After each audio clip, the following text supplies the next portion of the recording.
Hey everybody, welcome back. In this video, we're going to be looking at Unit 7, Lesson 2, Exploration 2. It's titled Traits, Genes, and Alleles, and we are going to be continuing our conversation about Gregor Mendel and his experiment that he did to document how certain physical traits are passed down from parents to offspring. All right, let's get right into it. First of all, let's talk about some terms. When we talk about a gene, we mentioned this a little bit when we looked at DNA, but a gene is simply a specific piece of DNA that contains the instructions for how to make a protein. And again, we looked at this when we looked at transcription and translation, where we were opening to specific genes, but each of our chromosomes has locations where information is found specific to the protein that needs to be created. You know, one way to think about it is kind of like the address for that gene.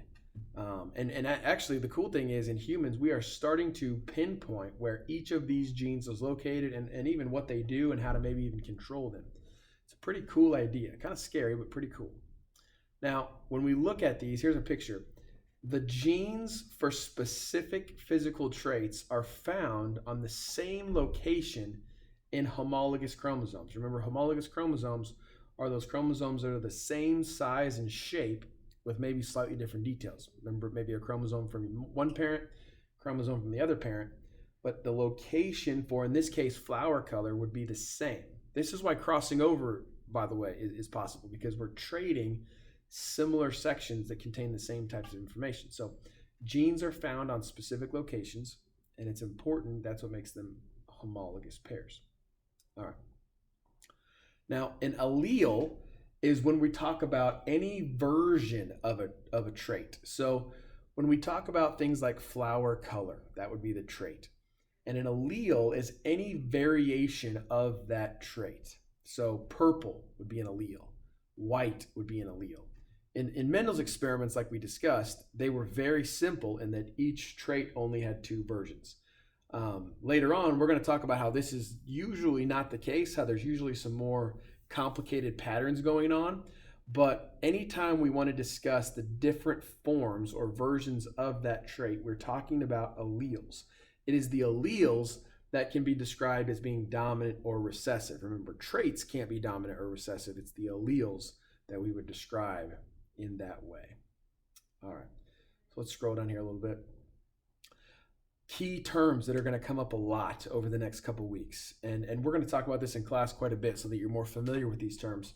But they may be kind of weird sounding at first, but I promise you they'll get to be very, very familiar. The first is homozygous and the second is heterozygous. And I want to present them together because they're opposite sides of the same coin. So a homozygous gene is when you have two of the exact same type of alleles. Now, it doesn't matter which two alleles they are. They could be dominant, recessive, or anything else. But if they're the same, we describe them as being homozygous. Because remember, each of our genes contains two alleles. We have one allele from our mom, one allele from our dad, and that's what gives us the complete set of our DNA. So if those two alleles are the same, we describe them as being homozygous. Now, if they're different, that's where we describe them as being heterozygous. The prefix hetero means different. Homo would obviously mean same. So anytime we have two different alleles, we're going to describe that as heterozygous. Now, in Mendel's experiment that we looked at yesterday, a heterozygous gene would be one that contains one dominant allele and one recessive allele, or specifically in the example we looked at, one purple and one white.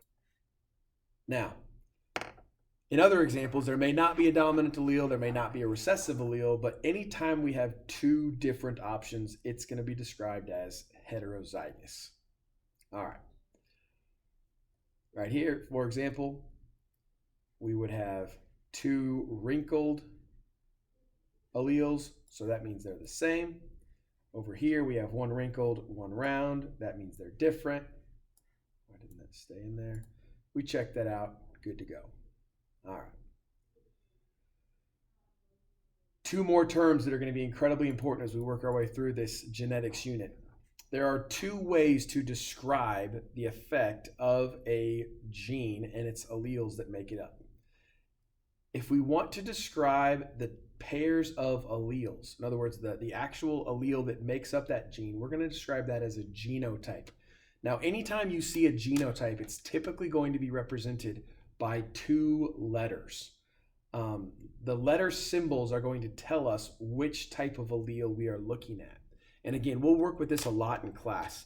If there is a dominant and a recessive allele, then we're going to represent the dominant allele with a capital letter, and we'll represent the recessive allele with a lowercase letter. So again, if we have a homozygous dominant, it would be two capital letters. Homozygous recessive would be two lowercase letters. And if we have a heterozygous gene, then we're going to have one capital and one lowercase. And again, when we work with this in class, that'll make a lot more sense. The other term is the phenotype. Now, the phenotype is the actual physical description of the trait. In other words, what is it going to look like when that trait is expressed and seen in real life? So if we have a homozygous dominant genotype, that would lead us to a purple plant, purple flower. If we have a heterozygous genotype where we have one dominant and one recessive, that would also lead us to see a purple plant. But if you have, for example, a homozygous recessive or two recessive alleles, then the phenotype, what we're talking about there, is what it's actually going to look like, in which case two recessive alleles would give us purple. Okay. In this case, we're looking at, let's see, seed shape. So if we have a recessive wrinkled and a round dominant, that's going to be different. So that's heterozygous, that's the genotype. The phenotype is going to be round. Down here, we have two wrinkled alleles. So this would be homozygous recessive for wrinkled, and the phenotype would be wrinkled, is what we would say. All right. And again, the last piece of this section is going to be that description of a dominant and a recessive allele. Now, a dominant allele is any allele that will always show up when it is present. There's some misconception about dominant alleles that it's whichever one shows up the most often. And although that's typically the case, there are certainly some examples of when that would not be reliable. But what we want to look at is, when is it actually showing up in the organism? When is that particular allele being seen? Because if it's a dominant allele, it will always find a way to show up. If it's recessive, then that will be the allele that can only be seen when there are no dominant alleles present in that gene. In other words, when you have two copies of that recessive allele, then it will actually show up. You'll actually see it. The flower will be able to be white. Otherwise, if there's one or two dominant alleles, the dominant allele is going to cover it up, and that's all you're going to see. Now, again, we're going to talk about situations moving forward about when we have multiple dominant alleles. We'll talk about situations when we have no dominant alleles.